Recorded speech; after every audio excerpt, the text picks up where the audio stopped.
On March 16, 1957, at exactly 8 o'clock in the morning, a 300-foot-long spacecraft descended from the sky and landed in a quiet field in Alexandria, Virginia. 2 local police officers were the first to arrive on the scene. They approached cautiously, hands resting on their weapons, unsure of what they were about to face. The door of the craft opened slowly, hissing as it released pressure. The officers drew their guns, bracing for anything: armed soldiers, monstrous creatures, or some kind of weapon. What stepped out wasn't a monster or a soldier from another world. It was a man who looked completely normal. He had brown hair, a calm expression, and an easy-going demeanor. He smiled at the stunned officers and actually waved hello. Before either policeman could say a word, the stranger spoke in clear, unaccented English. "I need to see the president." 9 months later, NASA was founded. This is the story of what happened in between. This is the story of Valiant Thor. And if you don't know this one, hold on tight, because we are about to go on one hell of a ride. Mr. President. Mr. President. Mr. President. Mr. President. Mr. President. Mr. President. I believe you've been expecting me. My name is Valiant Thor. I'm Valiant Thor. We can take you to Area 51. Do you want it? You don't want that. Let's begin the mission at hand. Remind him who's running this show. He told me his name was Valiant Thor. He grabbed my hand. His hand was skin soft as a lady's or a baby's skin, but it was a grip of a man. And we spent 30 minutes, mostly me asking questions and he giving answers. And he claimed that he was from the inside of the planet that our Bible calls the morning and the evening star, the planet Venus. He said yes. All of this time, Mr. Thor was at the Pentagon for 3 years, mind you. And he was going and coming at will. He was brought to the President of the United States, Dwight Eisenhower, and Richard Nixon, offered to give them information on how the American people could successfully live without sickness, without poverty, without disease, and without death. They told him, "We're sorry that we cannot accept the information that you're freely giving us because it will ruin the economy of this nation." Well, sir, Commander Thor left on the morning of March 16, 1960, on the outskirts of Alexandria, Virginia, where his spaceship came down. He went into the spaceship and disappeared from sight.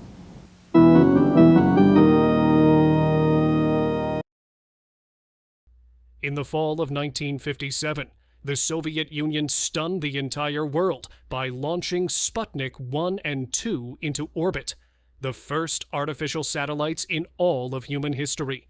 This caught the United States completely off guard. The American population was terrified, genuinely convinced that Russian nuclear weapons could now rain down from space at any moment. The American military was humiliated by the Soviet Union's superior technology. People were panicking, and the government had no answers. President Dwight D. Eisenhower demanded action.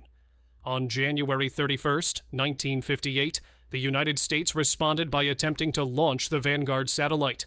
Attempting because the rocket exploded just 6 feet off the launch pad in front of a live television audience. It was an absolute disaster. The space race was not going well for the Americans. Eisenhower pushed Congress to establish a new agency dedicated to space exploration. By July of that year, NASA was born. Although the Soviets would maintain their lead for a few more years, America would eventually not only catch up, but surpass them. None of it would have been possible without NASA and the technological leaps forward that came with it. Velcro, freeze-drying, foam mattresses, solar cells, smartphone cameras, even the Bowflex. NASA holds over 2,600 patents and is credited with more than 2,000 commercial products derived from their research and development. The progress came almost too fast. A more suspicious person might say it came suspiciously fast. And some people believe they know exactly why. Valiant Thor wasn't just an alien visitor. He was a technology broker. a man from another world who offered to share the secrets of his people with the United States. But his offer came with a price. He wanted something in return, and what he asked for would challenge the very foundations of American power. The morning of March 16, 1957, started like any other for Harley Andrew Byrd. He was a high-ranking official at the Pentagon working on Project Blue Book, the top-secret military program tasked with investigating UFO sightings from 1952 to 1969. Around 8:30 a.m., Byrd received a panicked call from the Alexandria Police Department. Officers were en route to the Pentagon right now with a visitor. That was an understatement. Within minutes, the police car pulled up to the Pentagon. Secretary of Defense Charles Wilson and 6 of his senior staff members were already waiting outside to meet the stranger. Out of the car stepped a tall man with brown hair and a calm, easy-going demeanor. He looked perfectly human, except for the silver and gold jumpsuit he was wearing, something like Elvis might have worn on stage. He was escorted through a series of secure checkpoints, taken to a basement elevator, and then to an underground train that carried him directly to the White House. He was brought to the Oval Office, where President Eisenhower was waiting. The president asked the stranger his name. "Valiant," he replied, or Val. "Where do you come from, Val?" Eisenhower asked. "I come from the planet your Bible calls the morning and evening star." "Venus?" asked the president. "Yes, sir." Eisenhower asked for proof. Val offered to take him to his ship. The president instead asked him to sit and talk for a while first. Val explained that Earth had been quietly observed for thousands of years by his people. It was only after the invention of the atomic bomb and the subsequent testing and proliferation of nuclear weapons that his people decided it was time to intervene. Val had been sent by the High Council, a governing body that represented many planets and many intelligent species across the galaxy. Think of it as the Federation from Star Trek, except real. Val said the High Council could help solve many of Earth's most pressing problems: hunger, disease, environmental destruction, and the threat of nuclear war. They were offering assistance, guidance, and advanced technology. But there was a catch. Eisenhower invited Val to stay at the Pentagon as his guest, and Val accepted. He also agreed to attend a meeting at the home of Howard Menger in Highbridge, New Jersey. This was a small gathering of researchers and scientists who advised the president on UFO matters. Val asked to bring his crew. That meeting would be documented in a series of photographs taken by an Air Force photographer named August Roberts. Those photographs would go on to become some of the most debated and scrutinized images in UFO history. Before the meeting, the military wanted to examine and test Val's spacesuit. They called it the Miracle Garment. Despite having enough fabric to cover a 6-foot-tall man, it weighed only 6 ounces, including a pair of boots. It was also completely indestructible. They shot it with guns. They poured acid on it. They hit it with lasers. They even tried to drill through it with diamond-tipped bits. Not only could they not pierce the fabric, they couldn't even make a single mark on it. At the Highbridge meeting, Val and his crew, identified as Don, Jill, and Tanya, were photographed wearing normal human clothing. The photos show them smiling, relaxed, and mingling with the small gathering. The names Don, Jill, and Tanya don't exactly sound Venusian, but according to Val, they were their chosen Earth names. The meeting wasn't just social. Val laid out a detailed vision. With Earth's cooperation, he could help solve world hunger, cure disease, and end all war.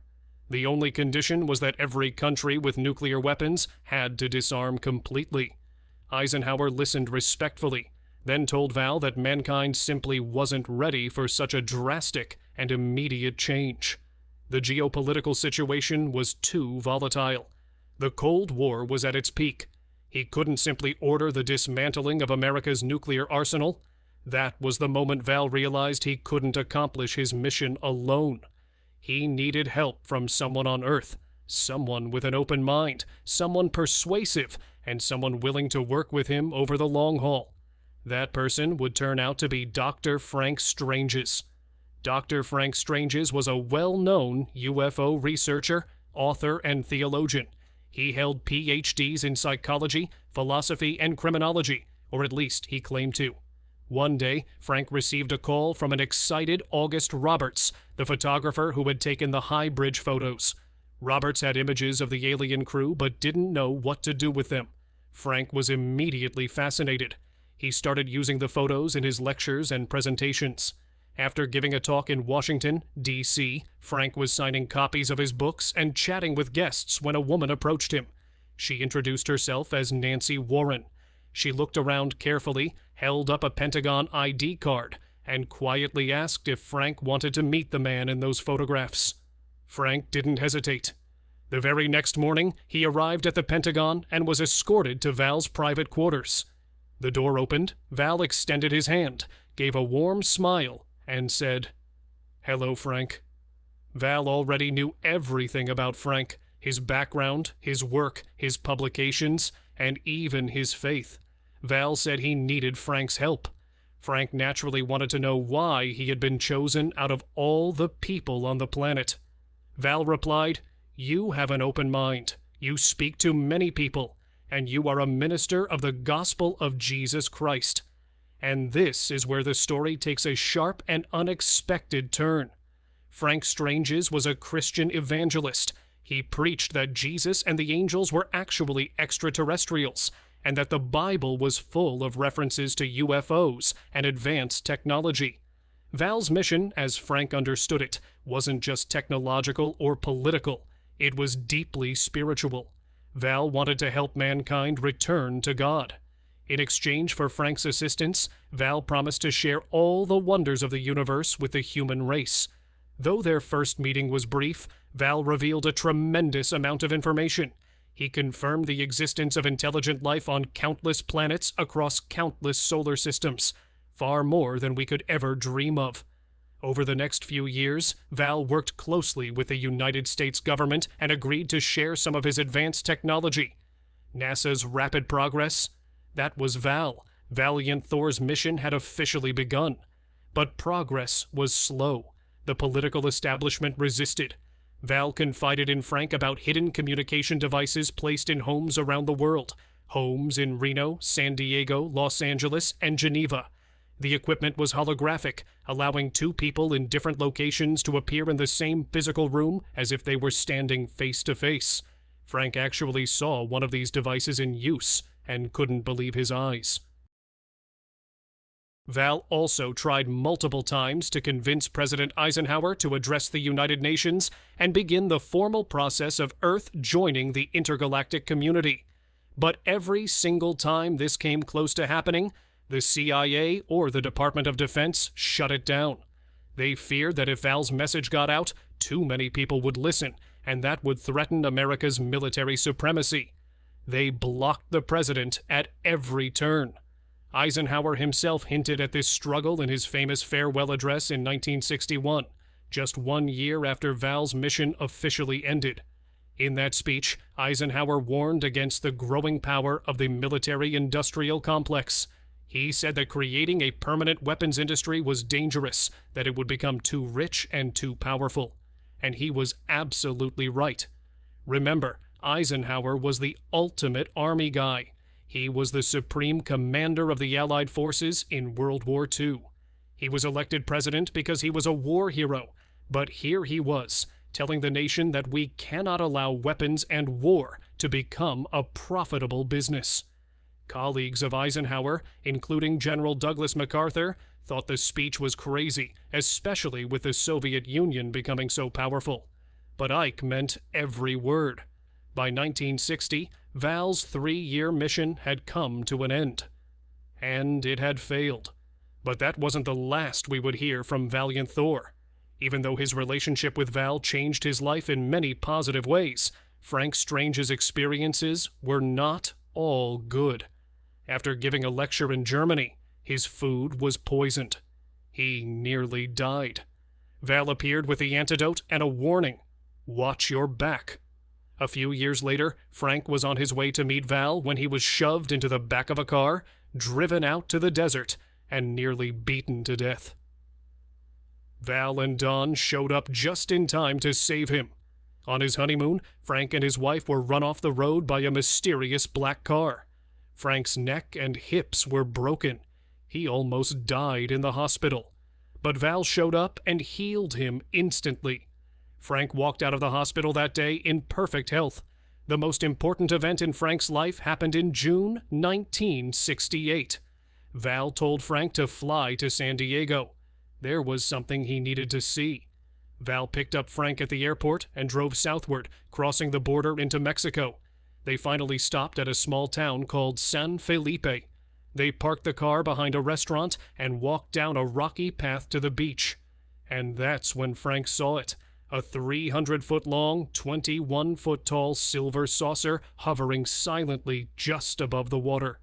Val looked at Frank, pointed at the spacecraft, and asked, "Wanna see?" The interior of the spaceship was enormous. It didn't look scientific at all. It looked more like a luxury resort. There was a library, a gym, a dining hall, and media rooms. After a full tour, Frank was shown to his quarters. He later described the floor as feeling like a thick cloud. With every step, the surface conformed perfectly to the shape of his foot. There were no corners or right angles anywhere. Everything felt organic, smooth, and deeply peaceful. Frank settled in and had one of the most restful nights of sleep of his entire life. In the morning, Val took him back to San Diego. As the years passed, Frank added these incredible experiences to his lectures, trying to spread Val's message of peace, kindness, and spiritual awakening. In 1967, he published a book called Stranger at the Pentagon, which documented all of his time with Val. The book included more photographs of Val and the other crew members, along with detailed breakdowns of their technology, types of propulsion, anti-gravity systems, and advanced energy sources.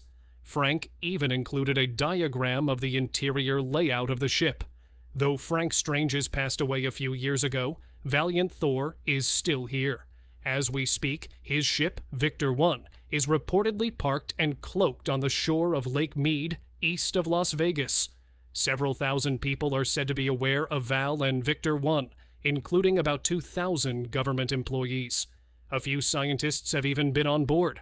The book ends with a message directly from Val himself. In short, he says we should be kind to one another, be open-minded, and spend more time in the service of others. Treat people as you would like to be treated. Val is simply describing the Golden Rule. It's nice to know that the Golden Rule applies no matter what planet you're from. So if you're watching this and you have access to one of those hidden holographic communication devices, do us all a favor and let Val know. We need him now more than ever. Valiant Thor is probably the most requested topic on this channel, and it's easy to see why.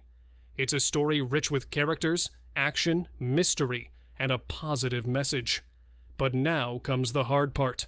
The part where reality collides with belief. Is any of this actually true? Let's look at the evidence. Harley Andrew Byrd claimed to be Admiral Richard Byrd's nephew. Admiral Byrd had 4 known nephews. None of them were named Harley Andrew. Could the genealogy records be incomplete? Possibly. But if Harley really had top-secret clearance at the Pentagon in 1957, he would have been a teenager at the time. That seems highly unlikely. Then there's Laura Eisenhower, the great-granddaughter of President Eisenhower himself. She claims she was recruited to go to Mars in 2006. She believes Valiant Thor is real and that UFO disclosure is coming. But is she credible? That really depends on your personal beliefs. She describes herself as an intuitive astrologist, a global alchemist, a cosmic mythologist, a guardian of the organic ascension timeline, and an opener of natural stargates. It's an impressive resume, but not exactly one that inspires universal trust. And what about Dr. Frank Strange's? This is where things get messy. The entire story of Valiant Thor comes from Strange's book, Stranger at the Pentagon, which was released in 1967. But Val supposedly arrived 10 years earlier in 1957. During that time, Frank published other UFO books and even produced a couple of documentaries about UFOs and aliens, none of which mentioned Valiant Thor at all. Maybe he was waiting for the right time to tell the story. Maybe. But we also have to consider the messenger. Frank claimed to have 3 PhDs from 2 colleges. One of those colleges doesn't exist, and the other has never offered PhDs in any field. He also said he was the deputy director of the California State Marshal Association, an organization that simply does not exist. The book itself is essentially a retelling of the 1951 science fiction classic The Day the Earth Stood Still. The alien arrives. He warns about nuclear weapons. He asks to see the world's leaders. He befriends a human. It's the exact same plot. The only difference is that Frank made it very, very religious. Everything in his book is framed as God's will, the power of Christ, and the fulfillment of biblical prophecy. But Frank was a preacher and a Christian evangelist, so this is to be expected. He traveled the country giving lectures about UFOs and their connection to God and the Bible. If the story isn't real, it was a genius way to get non-believers interested in Christianity. Adding aliens can improve any story. What about the photographs? I don't know if they're real or fake. They could be pictures of an actual alien crew advising the president. Or they could be pictures of random people at a backyard barbecue. Nobody has ever come forward claiming to know anyone in the photographs. So we can't prove them, but we can't debunk them either. The story is undeniably far-fetched, but in the 40 years he spent giving lectures about Valiant Thor, Frank Strange's never wavered in his story. And ever since his book was published, many others have sprung up claiming to know Valiant Thor, or even to be Valiant Thor himself. Val apparently has his own author page on Amazon now. He writes books. So do I believe that Jesus was an alien? No. Do I believe that Valiant Thor actually existed? Not at all. But Val's message, being kind, spending more time in the service of others, and keeping an open mind, these are things I do believe in. We all should. And that's the irony of this entire story. The more you ridicule Valiant Thor, it turns out, the more you prove you need him. A strange object spotted over Virginia has sparked fresh discussion online after footage of the sighting began circulating again. The video shows what appears to be a dark, disc-shaped object hovering above a rocky hillside. At first, it looks almost like a distant aircraft, but as the camera zooms in, the object seems to have a flattened, metallic shape with several layers or ridges across its surface. What makes the footage unusual is the way the object appears to remain almost completely steady in the sky. There are no obvious wings, rotors, or visible signs of conventional aircraft. It also seems to move differently from the clouds and other objects in the scene. The footage has been presented online as a UFO sighting over Virginia, although there is no confirmed evidence that the object is extraterrestrial. It could potentially be an aircraft, a drone, a distant object distorted by the camera, or something else entirely. So, what do you think we're looking at here? Is this a genuine unexplained object, or is there a much simpler explanation behind the footage?